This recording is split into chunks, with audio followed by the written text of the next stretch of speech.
kabarnya? Semoga kalian semua sehat-sehat ya. Video pembelajaran kali ini kita akan belajar tentang sumber daya alam. Kalian akan mempelajari pengertian sumber daya alam, lalu jenis-jenis sumber daya alam berikut dengan contohnya, dan apa saja manfaat sumber daya alam itu untuk manusia. Yuk kita sama-sama simak videonya bersama dengan Ibu Cita. Semoga kalian paham tentang sumber daya alam yang menjadi materi di tema kedua tematik kita. Selamat menyimak video. Tuhan Yesus memberkati.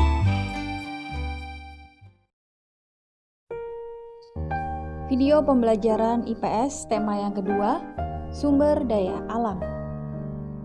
Yang dimaksud dengan sumber daya alam adalah segala sesuatu yang muncul secara alami yang dapat dimanfaatkan oleh manusia untuk mencukupi segala kebutuhan hidupnya. Berdasarkan sifat ketersediaannya, jenis sumber daya alam itu dapat dibedakan menjadi 3, yaitu yang pertama sumber daya alam kekal, lalu sumber daya alam yang dapat diperbarui, dan sumber daya alam yang tidak dapat diperbarui. Mari kita lihat satu persatu penjelasan dari sumber daya alam tersebut. Yang pertama, sumber daya alam yang sifatnya kekal. Sumber daya alam yang sifatnya kekal ini artinya jumlahnya di muka bumi ini sangat banyak. Manusia dapat menggunakannya sewaktu-waktu. Kapanpun manusia mau, sumber daya alam ini sudah tersedia. Apa saja yang termasuk sumber daya alam kekal? Sumber daya alam kekal diantaranya angin, air, dan matahari. Ketiga sumber daya alam ini memiliki manfaat yang begitu besar bagi kehidupan makhluk hidup di bumi ini. Mari kita lihat satu persatu manfaatnya. Yang pertama, manfaat sumber daya alam kekal yang berupa air. Manfaat air bagi kehidupan makhluk hidup itu sangat besar.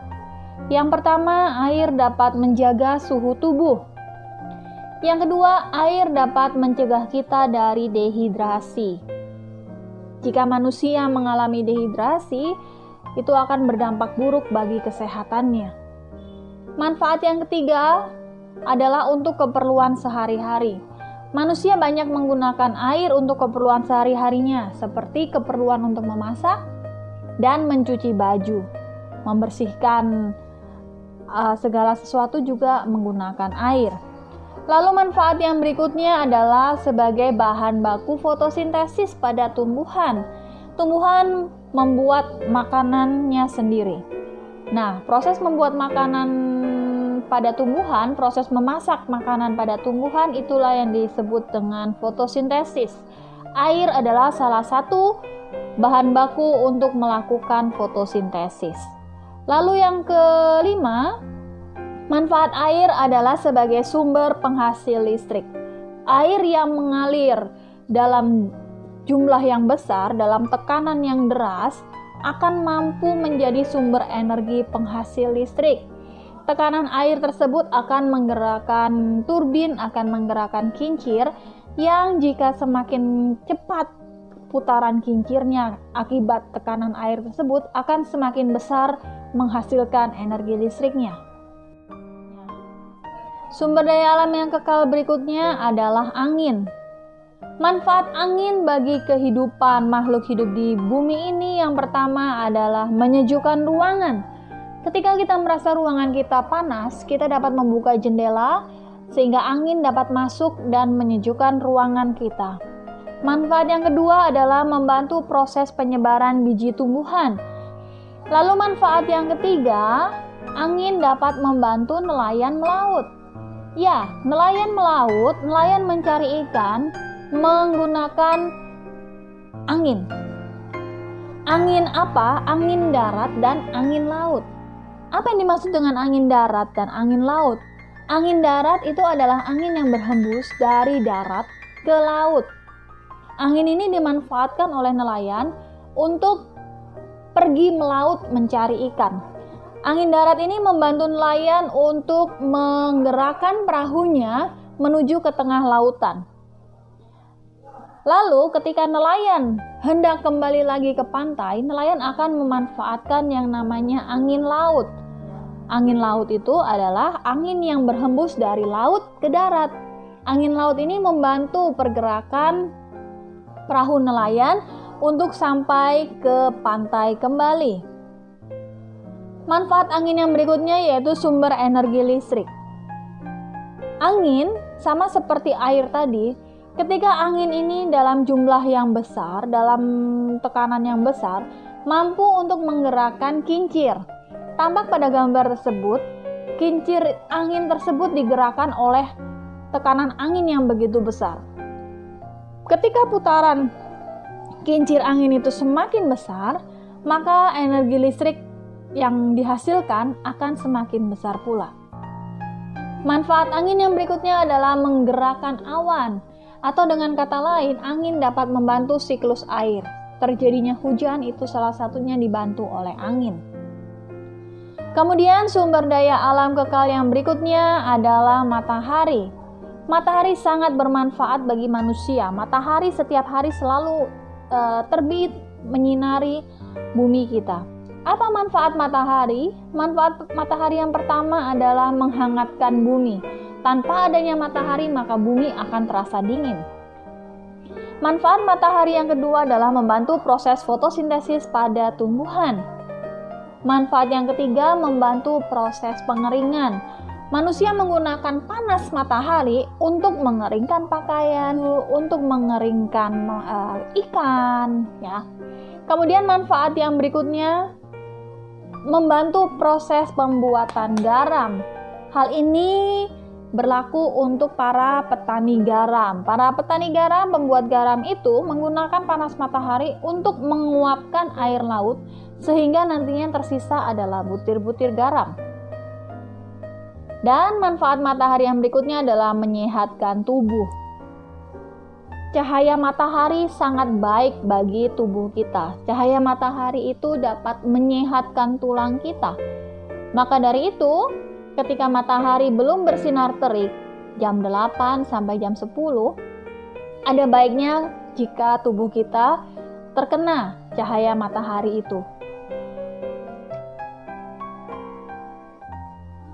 Yang berikutnya, sumber daya alam yang dapat diperbarui. Sumber daya alam yang dapat diperbarui itu adalah sumber daya alam yang ketersediaannya dapat diperbarui lagi. Manusia dapat memperoleh kembali sumber daya alam tersebut dengan mudah. Apa saja yang termasuk sumber daya alam yang dapat diperbarui itu? Yang pertama adalah tumbuhan. Yang kedua adalah hewan. Mari kita bahas satu persatu manfaat sumber daya alam yang dapat diperbarui ini bagi manusia. Sumber daya alam yang dapat diperbarui yang pertama kita lihat dari gambar-gambar ini berupa tumbuhan. Ada pohon, kemudian padi, bunga. Nah, apa saja manfaat sumber daya alam tersebut? Sumber daya alam yang pertama kita lihat pohon. Manfaatnya apa? Manfaatnya adalah batang pohon tersebut dapat dijadikan sebagai bahan baku pembuatan mebel.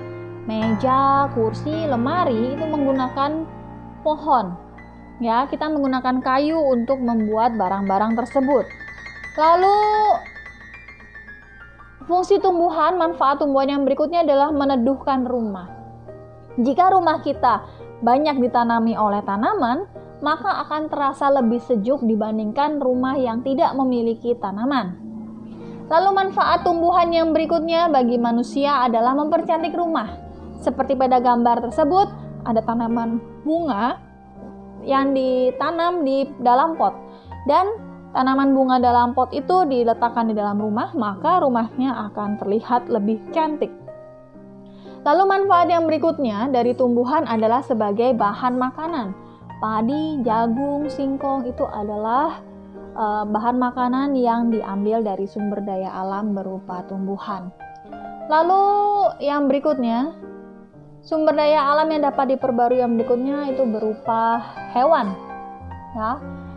Kita bisa lihat pada gambar tersebut, ada hewan domba, ada hewan sapi, dan masih banyak hewan yang lain seperti kambing, ayam, ya. Apa manfaatnya sumber daya alam berupa hewan itu?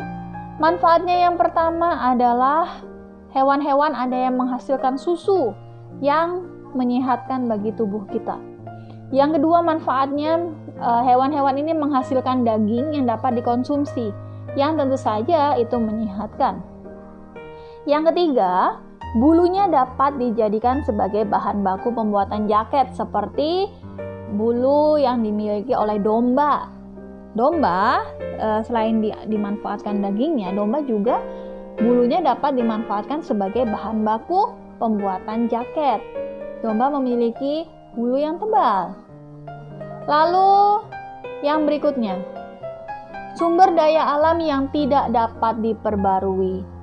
Dikatakan tidak dapat diperbarui adalah karena untuk mewujudkannya lagi, untuk memunculkannya lagi, membuatnya lagi, manusia memerlukan waktu yang sangat lama, tidak mudah. Apa saja yang termasuk sumber daya alam yang tidak dapat diperbarui tersebut? Sumber daya alam yang tidak dapat diperbarui contohnya adalah gas alam dan minyak bumi. Sumber daya alam kedua, sumber daya alam ini tidak dapat diperbarui dengan mudahnya.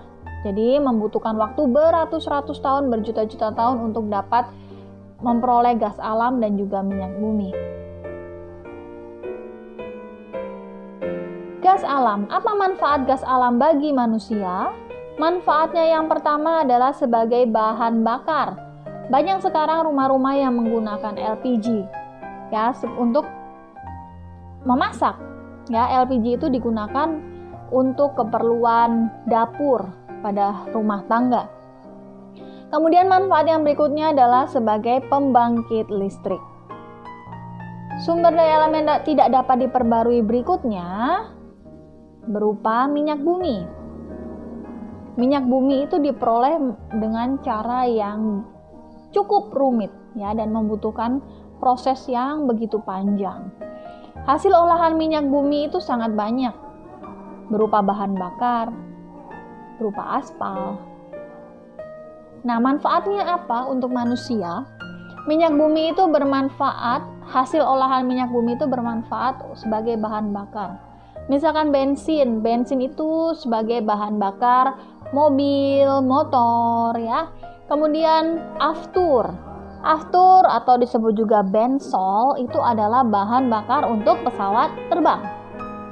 Hasil olahan minyak bumi yang lainnya bermanfaat untuk dijadikan aspal. Aspal itu adalah pengeras jalan.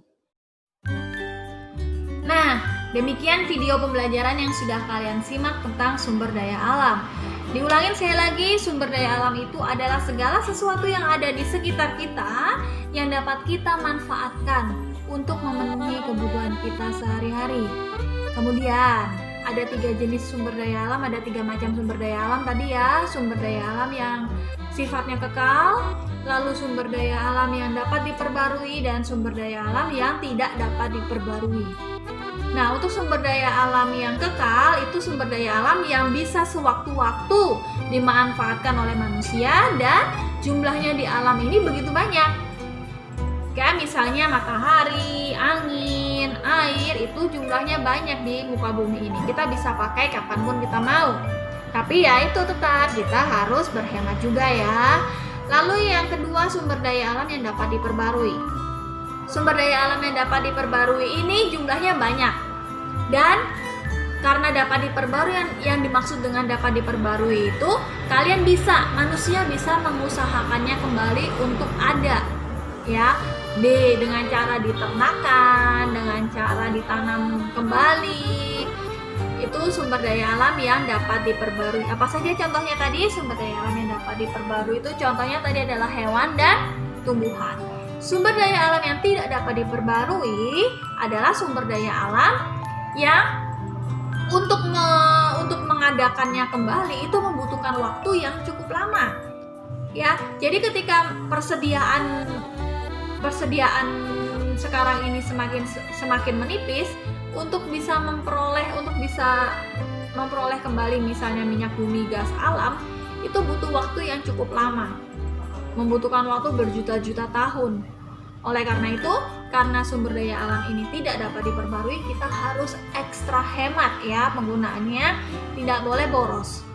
Oke, semoga dengan video pembelajaran kali ini kalian bisa semakin mengerti sumber daya alam itu apa. Ya, dan jangan lupa sumber daya alam yang ada di sekitar kita tuh harus kita hemat, harus kita jaga. Karena sekarang mungkin jumlahnya masih banyak ya, kita masih dengan mudahnya untuk menggunakan sumber daya alam tersebut. Tapi kita harus memikirkan bagaimana anak cucu kita nanti ke depannya. Apakah mereka masih bisa menikmati sumber daya alam seperti yang kita alami sekarang ini? Ya, yuk sebagai generasi baru kita harus hemat ya. Oke, sampai di sini video pembelajaran kita. Kita akan bertemu di video pembelajaran yang lainnya. Sampai jumpa anak-anak. Tuhan Yesus memberkati.